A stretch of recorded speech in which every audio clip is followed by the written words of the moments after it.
ભાવનગરમાં નવા બંદર રોડ ઉપર કેમિકલના નિકાલથી રોષ। રસ્તા ઉપર કેમિકલ ફેલાતા 10 થી વધુ બાઇક ચાલકો સ્લીપ થયા। ટેન્કર મારફતે રસ્તા ઉપર કેમિકલનો નિકાલ કરાયાનો આરોપ। જવાબદારો સામે જીપીસીબી કડક કાર્યવાહી કરે તેવી લોકોની માંગ। બાઇક સ્લીપ થતા અનેક લોકોને ઈજા પહોંચી। ફાયરની ટીમે રાત્રે પાણીનો છંટકાવ કરી કેમિકલને રસ્તા ઉપરથી હટાવ્યો।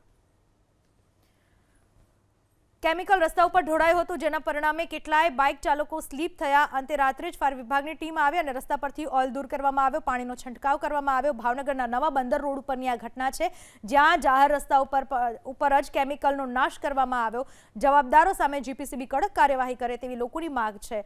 બાઇક સ્લીપ થતા અનેક લોકોને ઈજા પહોંચી છે। ફાયરની ટીમે રાત્રે જ પાણીનો છંટકાવ કરી કેમિકલને રસ્તા પરથી હટાવ્યો। ભાવનગરમાં નવા બંદર રોડ ઉપર કેમિકલના નિકાલથી રોષ। રસ્તા ઉપર કેમિકલ ફેલાતા 10 થી વધુ બાઇક ચાલકો સ્લીપ થયા। ટેન્કર મારફતે રસ્તા ઉપર કેમિકલનો નિકાલ કરાયાનો આરોપ। જવાબદારો સામે જીપીસીબી કડક કાર્યવાહી કરે તેવી લોકોની માંગ। બાઇક સ્લીપ થતા અનેક લોકોને ઈજા પહોંચી। ફાયરની ટીમે રાત્રે પાણીનો છંટકાવ કરી કેમિકલને રસ્તા ઉપરથી હટાવ્યો।